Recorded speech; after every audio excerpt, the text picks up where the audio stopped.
Bum, bum, bum, bum, bum. Oh my gosh, guys. I just did the whole intro to this and then it actually didn't have the mic on, and so I didn't catch any of it. So what I've done is I've just immediately laughed at the situation and then pressed record immediately again. Now, you guys are probably wondering, where am I? What are we doing? What are we even doing here? That's a great question. Thank you very much for asking it. You have joined Jake on the Off Grid podcast. Oh, who would have guessed that? Yeah, it's the real deal. Welcome to the club. Welcome back, partner. Or if you're new here, shalom. Welcome back to the club. Now, this week, I'm joined by a really exciting character called Connor Fletcher. Now, Connor grew up on a council estate in Warsaw and was told by adults that he wouldn't amount to anything, that he was too fat to be in the outdoors industry. Now he works as a professional expedition leader at just the age of 28. He's worked in every biome in the world, and he's really not for the glory of the big summits. He's much more about educating children as young as 15 in some of the harshest environments in the world to see what they can learn about themselves that they otherwise wouldn't in the classroom. In this conversation, we talk about how children are more resilient than most adults in Connor's experiences of leading groups and the misconceptions about this tech generation, what it's like to face failure in pursuing your dream, burnout and working 24/7 on back to back expeditions with long hours and low pay, criticisms of the one trip Instagram armchair mountaineer, you know who we're talking about, and the philosophy of achieving something with a group outweighing solo feats of adventure. Connor is such a genuine and lovely guy and really funny. Just a great conversation. I love this and I hope that you guys do too. On with the podcast. Bow, bow, bada, bow, bow, bow, bow, bow, da, bow, bow, bow, bada, bow, bow, bow, bada, bow, bada, bow, bow, bow, bow. You've had 4 back-to-back abroad trips and now you've got some stuff going on in the UK. Can you just share a bit about what you've been up to, where you've been in the world? Yeah, so starting in the summer in June, was out working in Romania in the Carpathian Mountains, which was really cool actually. Working for a company that does like conservation, like mainly conservation work, but it was with a university college group. And we were basically based on this like sleeping at 1,500 meters on the meadow, and it was amazing. Like just seeing like massive limestone ridges everywhere. And the whole point of the week was learning about conservation with working with Travel Carpathia and looking at that. So basically, like animal tracking, so tracking sign, camera trapping. Obviously, we did a hike, but yeah, but it was really fortunate as well. Like just seeing like where we were camping, there's a herd of bison just literally just coming towards the tent, and then looking at the camera traps every day, seeing like bears on it, seeing I think there was a lynx, there was 2 wolves, and actually it was really sick. Like we got camera footage of 2 wolves, like not like night footage. And what we worked out was because there was a baby bison. So the first time the bison came around, there was no baby in it. The second time, there was literally a day old baby. And what we worked out is the wolves were following the herd. And obviously, with a newborn baby, they can smell it. So obviously, in a way, they're trying to look obviously for the herd to snatch it. And yeah, it was sick. It was, and this was all from like camera trapping, and yeah, it was really cool. So yeah, I had a group up there, and the group were really good. And we actually just learned. Like again, I'm not a scientist by any mean or anything. So obviously, my background for that was more kind of the mountaineering side and the kind of tracking side. And then, but obviously, they're all animal behavior. So I learned from the group as well. So we're basically just sharing things a week. So yeah, that was, I'd probably say, out of all of them, that was probably yeah the top tier one. But then obviously then I was working. Then the others afterwards, I was working. I did 2 trips for World Challenge. So I had a school from Cheadle, which is like Manchester, and a school from down south like Brixton in London. So I went to Morocco and we took that was the Manchester group. We went up to Cal. That was really cool, and that was like and it was really interesting seeing because they were like between the ages of like 16, 17, 15, that age group, just seeing how they would cope one at altitude, but also their kind of mindsets of just kind of cracking, going into into North Africa, into the desert, into the Atlas Mountains, and then we did a acclimatization trek, but then obviously we went to base camp on the second day. We were there, but then getting up at like 4:30 in the morning, well, actually leaving at 4:30, head torches on, pitch black, moving across a scree field, and seeing just kind of how people cope with it. And the fact is, like, these kids, obviously teenagers, are better than I've had adult. Like, genuinely, I understand. I say this, are better than adult. They cope with it better than I've had adults cope with it. And they just cracked it, and I was just like, right, literally, it's just a slog. If anybody's ever done 2 Cal, they know it. And the route is just a slog, and literally just go right next corner, next corner. And the kind of the grit and determination the students had was, yeah, one amazing to see. So we got 12. We had a group of 15, and we got 12 to the top. So that was for me, that's pretty good. Yeah, and then we spent a week working on a local project in the Atlas Mountains. So helping construct. Basically, they did some construction, but also looking at the life. Basically, when the earthquake, this community we worked with, when the earthquake hit a few years ago, obviously hit where in the Atlas Mountains, they got affected, and actually it was amazing to see like how quickly they've recovered from it, but also to see as well they've got a full size. There's a French football player, I can't remember his name, but basically he put a lot of money into. Went to the village, and he built like a full Astro pitch, like Astro football footy pitch, and then we end up having 2 games of footy at like 1,800 meters. I'm blowing out my arse. And I'm like, no, it's all right. It's only 5 aside, and I can't breathe. Man, I'm a fat lad anyway. Do you know what I mean? So I'm like, I'm dying. But in just seeing how football in any culture, like, doesn't matter where you're from, everybody's got the same like background and grounding. And yeah, that was amazing to see. And we finish off that, and then the one after that was Malaysia. So very different. Obviously, I've been in Malaysia before, but very different. That was more focused on conservation, working with a turtle sanctuary at one point, and we released some turtles back into the wild. There's a few birds. It's quite funny. We released the turtles, and obviously, I don't know if you've obviously done it, but the turtles, like, they just don't want to go in the water for some reason. So you have to kind of guide them. And then there was like a few birds were obviously hanging around trying to think, oh, it's an easy dinner. So me and the guy that was running, we were like running up to birds, just trying to, like, I know people go, you shouldn't do that, but I was like trying to scare him away, kick him away. So I was like, you ain't getting the turtle, mate. Like, do you know what I mean? Yeah, and just trying to, in a way, just pick up these turtles and just like, go on, mate, get in the water, survive. But obviously, apparently, green sea turtles are one of the worst at, like, in terms of trying to survive for themselves. They literally just they're rubbish at it. Like, from initial sense, so like from hatching. So yeah, that was good. And actually seeing as well how climate change is having a massive impact on, not obviously on them, because it's not just they face up plastics and stuff, as we all know, in terms of obviously the ocean, but actually I found out that temperature determines the sex of the turtle. So if it's going to be a green sea turtles are usually dug next to trees or like further up into the beach because it's a lot cooler. They have to have a cooler temperature. But then female turtles can basically need hotter kind of sand and kind of are closer to the water. So, but with climate change, they're finding now there's more females being born than males. So unfortunately, it's like they're gonna, in a way, like, not go extinct, but do that way. Basically, they determine them, they get rid of themselves from climate change, and it's mad. That was mad to see. But we also went into Taman Negara National Park, into the jungle. That was really cool. We had a site, like our camp spot was literally like, I think 30 people have been there. Like, it literally was like proper wild. Like, no one's really been there. It turns out one of the local guys, it's just like his chill out spot. It's just a spot he's got in the jungle next to the river, and he's just like, yeah, I'll just put a camp here. And that was really cool. But along the way, we saw Argus, which is like a big peacock, like a Malaysian peacock in a sense. Saw track and sign for that. We saw tapir tracks, elephant tracks, and on the route, literally a massive claw mark on the tree. It was the Malaysian tiger marking, and yeah, it was, oh mate, it was sick. And obviously just in the jungle, and obviously then we taught kind of survival, should we say survival skills in a loose sense, but basically like how to build a shelter, how to purify water, and then how to set a trap. So doing like a snare spring load. Yeah, and it was just, it was really cool. And then yeah, there was just finishing off, and then the last trip of the summer has been in Bavaria. One of the schools I worked with down south.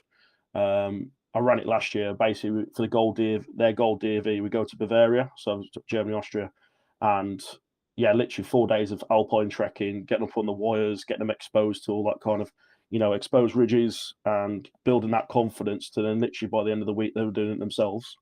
And I'll just track in, just like, you know what, you're independent now. Yeah, and then obviously having a bit of fun at the end. Went to Munich for the day, did the whole history of Munich, and then we went over into the Kleinwassertal and did canyoning.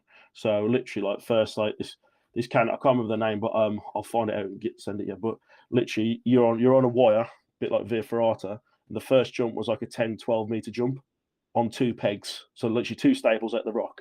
And it was like, and it was quite funny. One of the lads was like, "Yeah, like acting all cocky and everything," and absolutely belly flopped from like, yeah, stacked it hard, mate. And I was, mate, we were all creasing, and it was just like he was like, "Nah, I'm gonna listen now." Like it proper was a wake up. So in that sense, it was good. But like stuff like canyoning, and I think, well, obviously my kind of trips, and obviously when you've asked before, I work, yeah, obviously a lot with youth groups and a lot of school groups and that. But I think it's because as well, like stuff like canning's great for any age group, but especially like younger people because it kind of forces you to, push yourself out. So like literally, you either got to jump or you got to abseil. There's no way down. Like once you're in a canyon, you've got to get out of the canyon. You can't just climb out. So yeah, so actually putting people outside their comfort zone, and I think from a young age, it's really important because it builds that resilience. And I think you see a lot of you see a lot of stuff now about days like people are soft, and as a society we're soft. And I think actually having that kind of stuff, and what we spoke before, is just build that resilience and actually makes you like you got a tool set then that you can apply any aspect of your life when the tough times are hard. But yeah, that's kind of been my summer. So pretty full on, to be fair. It was literally just like 2 weeks, and it was like literally come back for 3 days out again, and it was literally back to back, back to back. So yeah, and then obviously in between that, doing some UK work in Wales, just obviously mountain days and stuff. So yeah, so pretty good summer. I can't complain. I mean, I get That's paid to be a dosser, so there we go. Mate, that sounds amazing.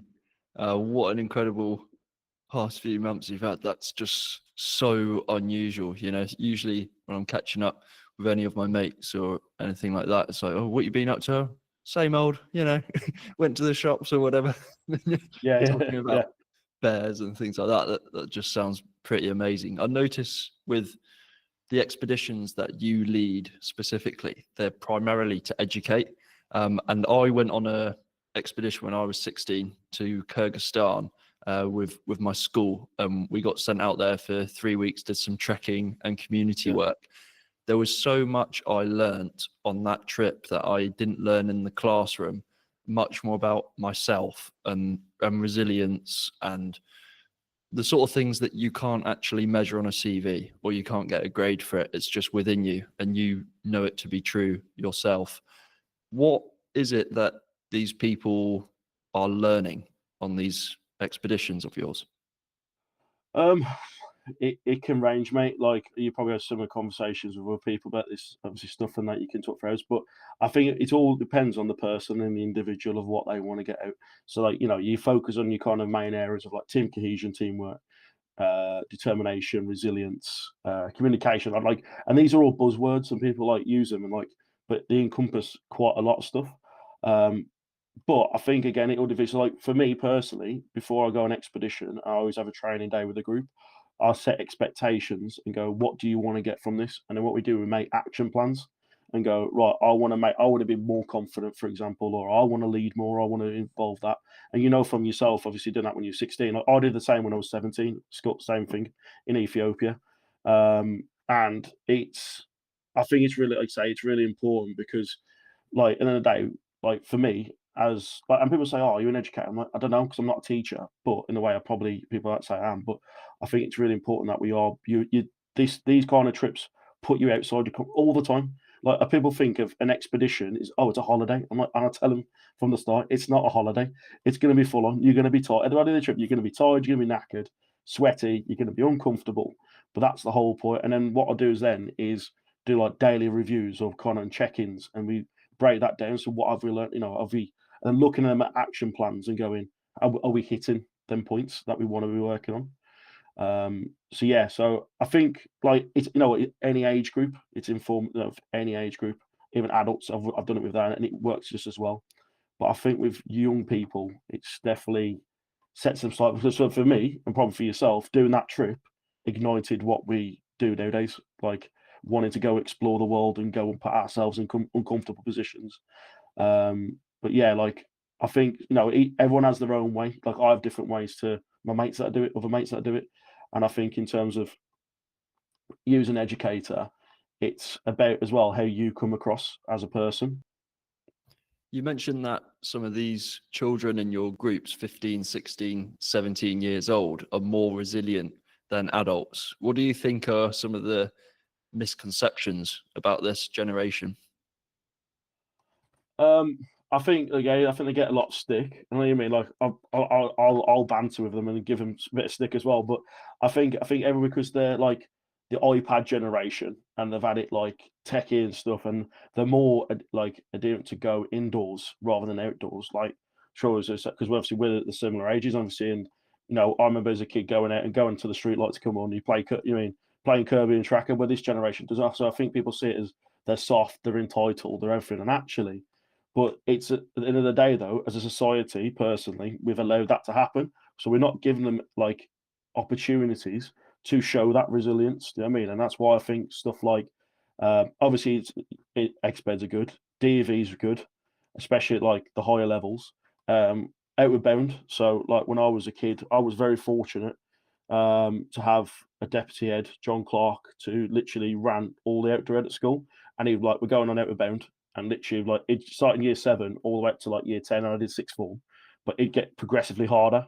Do you know what I mean? Like you're going up to Scotland, sorry, the Lake District in the snow and stuff. You know what I mean? And being like, you are going to do this. But it's what built, especially, I think, a lot of people in my school, that kind of bit of toughness, but also that resilience and actually that kind of you know what, let's work together as a team. And obviously, when I did, so I was fortunate to have that all through my kind of school career, or school time, we were going to call it. And then at 80, when I was in sixth form, we did the apprentice course. And that was then looking at more in depth for the theory side and actually like breaking down of, right, who am I as a person? And I think, again, it's formative. And then so John also put together the Ethiopia trip. And I didn't really have any choice to be fair, because I did it through. And he's like, oh, yeah, you come to Ethiopia. I'm like, what? He's like, yeah, yeah, I'm doing a trip. You're going to be on it. And I was like, all right, sound, let's go. And it like, and then say literally that's what, and then that literally I was going to go to uni to do sports science, and I literally there's both John turned around and my PE teacher, Mr. Elms, Tom, were like, mate, you're going to be bored doing sports science. It's not like you're going to be wasted. And they were like, well, why don't you look at outdoor ed and stuff? Because that's what you're passionate about and that's what you're into. So that's why I did that. And then I think that leading from that Ethiopia expedition and doing stuff and going to Scotland is then literally going right. Yeah, I want to do this as a career and actually give back. And like I always get asked like, oh, why didn't you become a teacher? And I'm like, I'll be honest. I think teachers are great and they do a really hard job. But for me, being in a school in a classroom, mate, I'll get itchy feet. Like I literally, I've done it and I've literally just gone nah.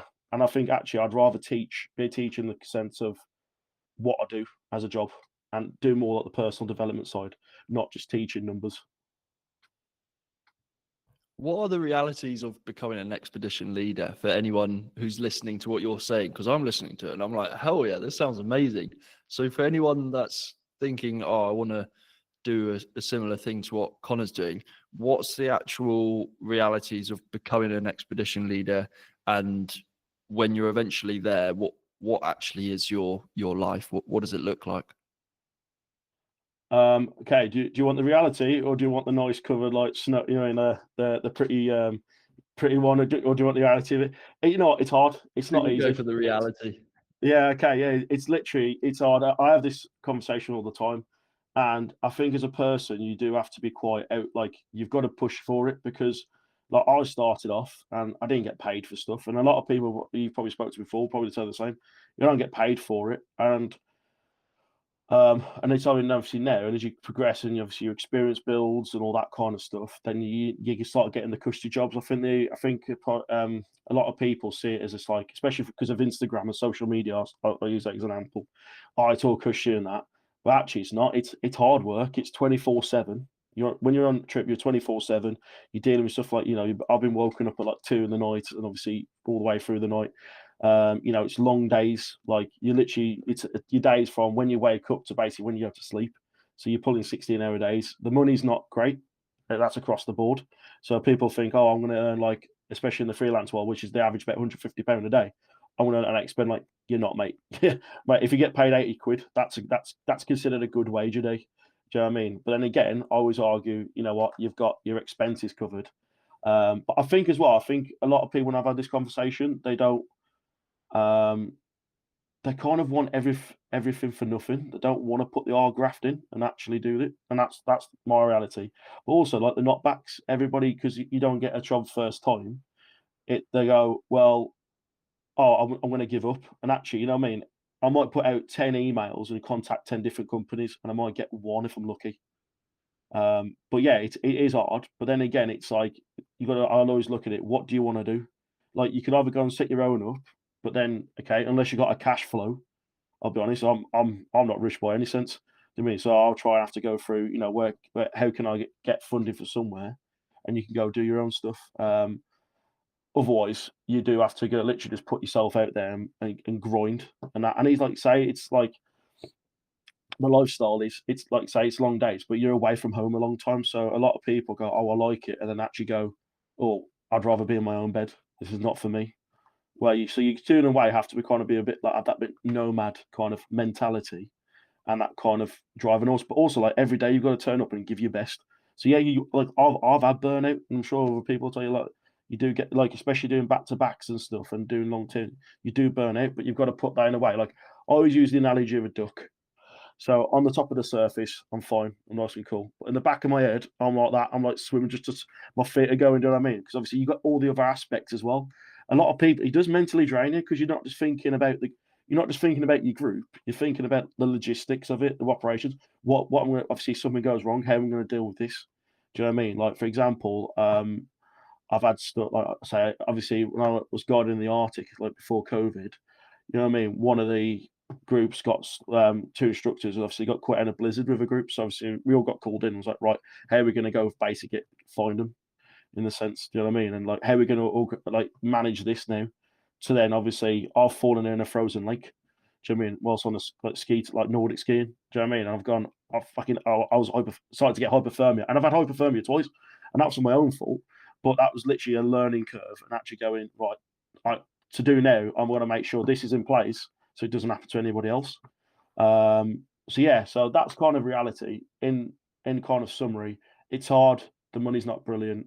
It's all obviously your Instagram's like your kind of shows the best parts, but it's all you. I think it's you as a person. It's how you manage it and your group as well. Like you will always be seen as like if you come across as a decent person, and like the classic, don't be a dick, is you'll win the respect and get to know your group as well. I think a lot of people, other expedition leaders I've run into, they don't seem to be able to form that kind of rapport with their groups, regardless of whether it's an adult or a school group. Is you've got to be personable as well. And actually, you know what? It's okay. Like some people, be professional, but also show them actually who you are as a person. Because people, again, you've every time you've got to win the group on side. And I think that's what there's all these. I think a lot of people see as an expedition leader you're just taking people off a mountain, for example, Killy.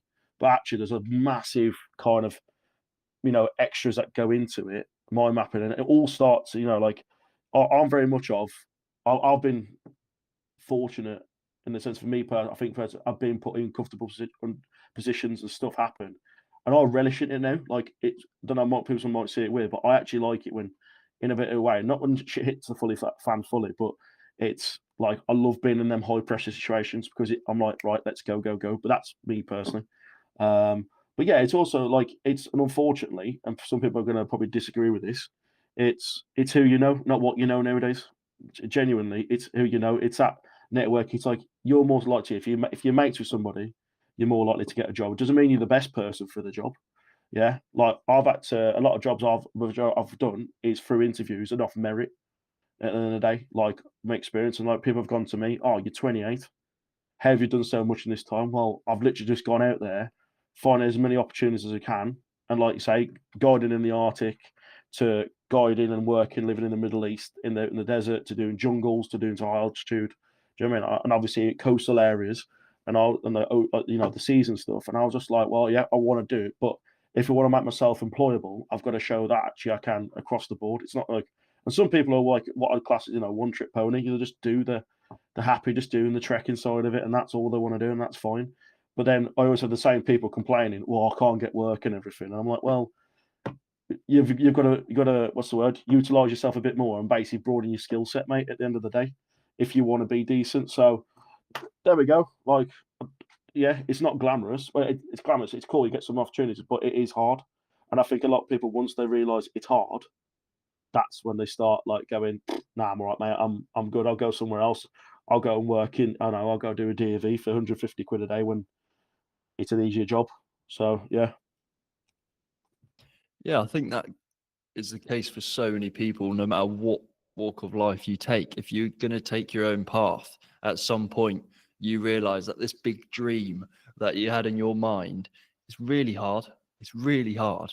And it's harder than you think, even when someone tells you it's really hard. It's kind of only when you get there, then it's the retrospect. Then you look back and, or in the moment, that's when you realize what it really takes. And for some people, the dream isn't worth it. That's fair enough. It might not be the right dream, it might not be the right pursuit, but actually understanding what it takes to get there, you have to do it. You can't just have someone tell you that it's hard. If you really want to do something, you got to go for it. And that's the only way you're going to find out if it's really for you and if you've got what's required to make that dream happen.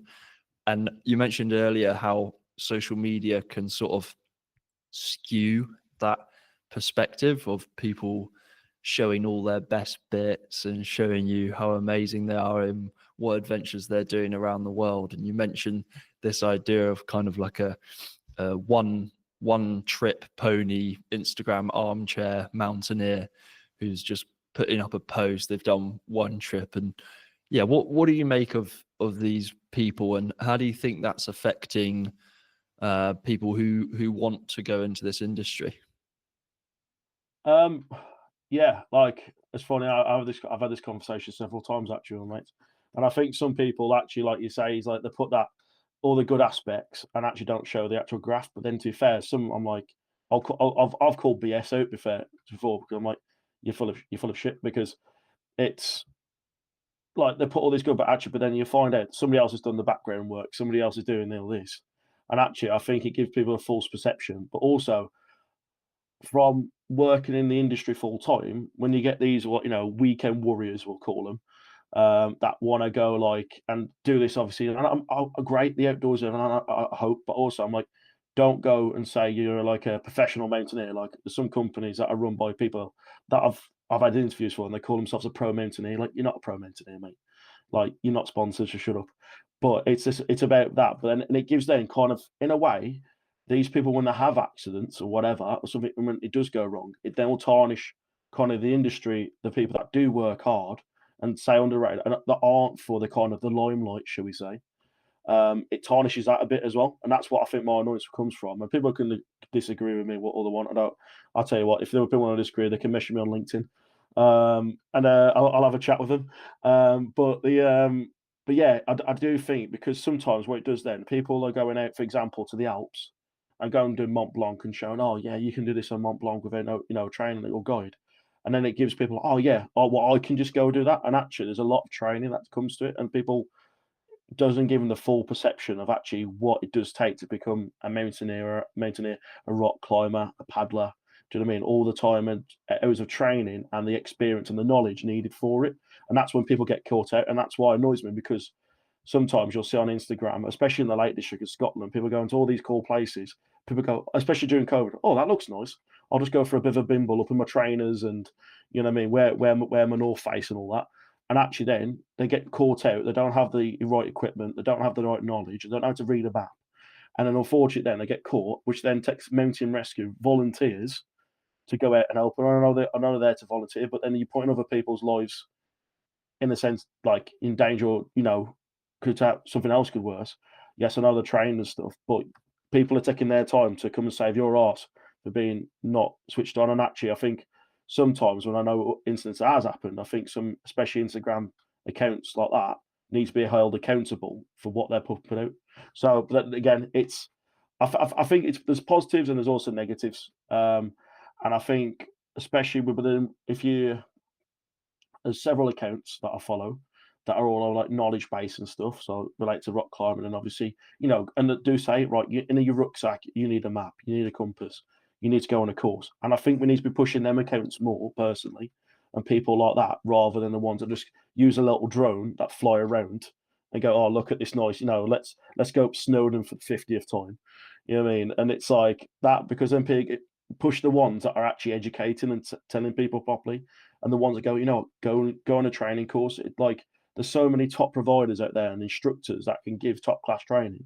And actually, that's what we need to. I think as an industry, is push that platform, especially on platforms, is for that, is to basically in a way sell ourselves, which I know people are doing it more days than it like originally did when obviously social media weren't a thing. But it's like go out and learn with professionals because in the, end of the day, it's for your benefit and also you help benefit the community. You also help benefit the national parks. You know what I mean? You're not just litter, all that kind of stuff. So again, it's one of them. It's a conversation I think you could talk for hours on, but it's um like yeah, some accounts do annoy me, and I think we need the right education for that. Yeah, sometimes I feel like it's the wrong people that are on social media in a way. You've got these people that kind of more concerned about getting the likes and getting the picture than actually the adventure and what goes into it and what you're learning from it, what you're gaining from it as a character. You've guided in every biome in the world, but when I looked into what sort of expeditions you're doing, you're far more concerned about sharing that experience with other people and using it to educate them, particularly with young people. And you're not so concerned, it seems, with the glory summits, the big solo stab a flag in the ground and claim your mark with Connor Fletcher written above it. Um, why is that? What leans you more towards your style of expeditions? Um, Yeah, like so, I'm not really that fussed, mate, about all the glory stuff. Do you know what I mean? I'll be honest, yeah. Like I literally, like I'm very an extroverted person. Like I love sharing stuff with people. Like what I mean, I'm not one of these and each their own. People like to do solo challenges, but I'd rather share it with somebody and have the memories from that and have a like a common like a common like achievement as well, and a common goal to work together. I don't know. Maybe I think maybe because I've always been like as a whole working together in I've worked in teams since I was a kid. So from playing rugby to doing like say outbound all the outdoor stuff to mate, I was labourer when I still do bits obviously here and there, but like just working with like, I used to love going on site and stuff and having the banter and just being like that with the boys. So I think again like it depends on goals. I've never been just self orientated. Like I'd rather everything I do is to help educate and kind of inspire and give people the right stuff. Like I say, I love teaching, and some people don't like that. Some people just want the glory. And like, to be fair, I have had that. Like there's a few like little record. Obviously, I say plans of stuff I've looked at. Like you say, like Kyrgyzstan, Tajikistan, all that kind of stuff. Them areas, like unclimbed areas. Yeah, I'd love to go and do some unclimbed peaks and get first ascents and stuff. But also, I need the money at the same time, which I'm obviously trying to put away. But I think but then I still wouldn't do it like as an individual. I've got asked my mates to go. Do you fancy this? Should we go to like South America? Should we go to Kyrgyzstan? Should we go to India? And like just and let's go do some big boy stuff. But also that wouldn't just be a oh right, we're going to go and conquer it and look at me on social media. It's all about right, what we're going to learn from this because we know we're going to make points. Something's probably not going to go right. So, but let's have a laugh along the way. Let's laugh. This is I'm very much of when shit does fan. I'm like people think it's weird, and I've been told they see it as weird. Is I'll just laugh about stuff. Like I think I'll just find the funny side in it rather than trying to go oh drone like all the drone the negative. I'm like yeah you know what it's happened. Let's just crack on. And then looking back after, it's like do you remember that? Like it just be jokes. Like I mean like get like for example when I was in the desert we'd like doing some driver training. And what I mean, and we ripped a tire off one of the wheels, like in a bowl. The tire fully came off the rim and stuff. And everybody else was like, "Oh, panicking!" I'm just like, "That's jokes. That's just." I was just put on Instagram, just like doing me on stories. But so it's. I think again, it's perceptive. But yeah, I've never been for like glory, like personal glory. Like to be fair, and I think that's why like I don't know. And I say I've had people like, well, why don't you be a bit selfish? Why don't you want to do that? And I'm like, yeah, could like, I could go do a solo crossing of Lake Baikal or in Siberia, or I could go and, do Antarctica solo. But I'm like, it'd be boring. Do you know what I mean? Like, I'll be by myself. Do you know what I mean? I love, as you've already worked out, I love a good chat. I'm like, well, I went, I can't talk my own ear off, can I? I can't chew my own ear off. I need somebody there who's going to be by the end of it, like, Connor, shut up, man. I'm done with you. I don't want to speak to you for a few months. Do you know what I mean? But I'm all about sharing and that. So yeah, I don't know. I think 'cause I've always had that. So yeah, but like you're probably seeing from the Instagram posts and stuff, I'll always just throw in daft stuff, you know what I mean, and just like make it a bit of a joke. And people are like, oh, you should put a lot more. I'm like, yeah, but I'll put my trips on. I don't need to put my whole daily life, like just so Oh well, I've done a mountain walk in the Lake District. Oh, sick. Yeah, I've took a group up. Okay, cool.